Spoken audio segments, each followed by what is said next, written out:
গতকাল বিকালে বরগুনা জেলা পরিষদ ডাকবাংলো থেকে 2 শিশু সন্তানসহ মায়ের মরদেহ উদ্ধার করে পুলিশ।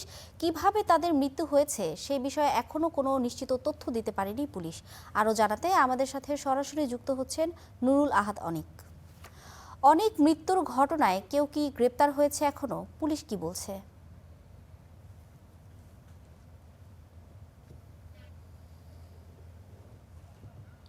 মিথিলা, আমি এই মুহূর্তে যে স্থানটিতে দাঁড়িয়ে রয়েছি, এই স্থানটি হচ্ছে সেই নিহত ইতি রানী তার যে বসতবাড়ি, সেখানটা থেকে আমি শুরু করছি।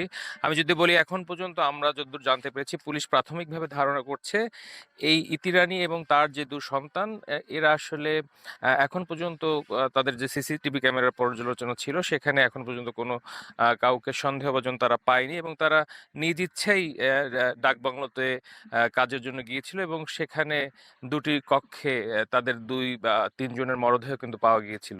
এবং আমি যদি বলি, এই ইতি রানী কিন্তু খুবই একদম আ বা বা অ মাম উম পরিবারের একদম লোক এবং তারা যদি তার যে স্বামী দুলাল বিশ্বাস ও চন্দ্র বিশ্বাস, তিনিও কিন্তু একদম দিনমজুর টাইপের একজন লোক এবং আমরা কথা বলেছিলাম তাদের সাথে। তারা বলছিলেন, এখানকার যারা স্থানীয় আছে তাদের প্রতিবেশী, তারাও বলছিলেন তাদের মধ্যে এই কিছুদিন পর্যন্ত কোনো পারিবারিক কোনো কলহ বা এমন কোনো কিছুই কিন্তু তারা দেখেননি।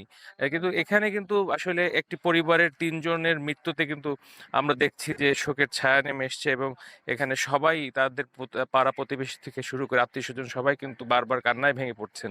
এবং তারা বলছিলেন যে সকাল থেকে যখন ইতি রানী তার কাজের উদ্দেশ্যে যাবেন, ঠিক তখনও কিন্তু এরকম কোনো আ এমন কোনো কিছু তার মধ্যে পরিলক্ষিত হয়নি যেটির কারণে তিনি মৃত্যুবরণ করতে পারেন। তারা সবাই বলছেন কিন্তু এই মৃত্যুটি আসলে একটি রহস্যজনক মৃত্যু এবং আ যে যেখানটায় মারা গিয়েছেন সেখানে আসলে এইভাবে মৃত্যুটি কাম্য ছিল না। আমরা পুলিশের সাথেও কথা বলেছি। তারা বলছেন যে এখনো তাদের তদন্ত চলমান রয়েছে এবং তাদের যে মরদেহগুলো আছে সেই মরদেহ আজকে পোস্টমর্টম হবে এবং তারপরেই আসলে পুলিশ একটা ফাইনাল ডিসিশন দিতে পারবে।